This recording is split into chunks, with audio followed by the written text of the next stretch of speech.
Ito po ang skinless. Ito po yung matamis. Itong aking ginawa ngayon.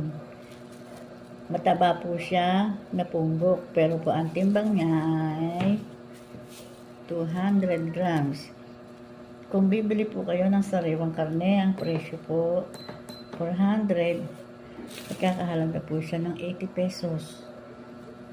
Kaya ito po, binibenta ko lamang sa 100 ang isang balot. Ayan, para po dun sa 20 pesos, para po dun sa ingredients. Ito pa po. Sobra pa. Pag medyo may nalaki ng konti, inahayaan ko na. 200. 210 grams. 200. 210. 200.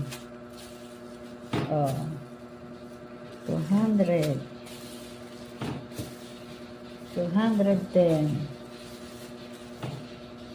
200. 200. Ito po yung ginawa ko siya ngayon. Akala nyo po maliit kasi po punggok. Pero po mataba. Kaya po ang timbang 210 grams. Yun pong iba 200. 210. Diba? May sobra pa.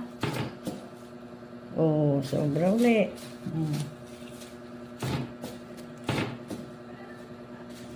Di po ba? Ang karne na sariwa. Yung presyo niya, parang presyong karning sariwa. Pero ito ay piprituhin nyo na lamang. Medyo pakukuluan nyo po ng konti. 200.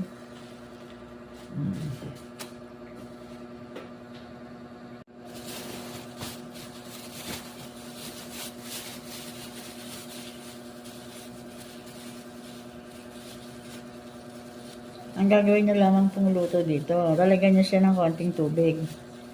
Tapos, pag matitiyo na siya, lagyan nyo na siya ng mantika.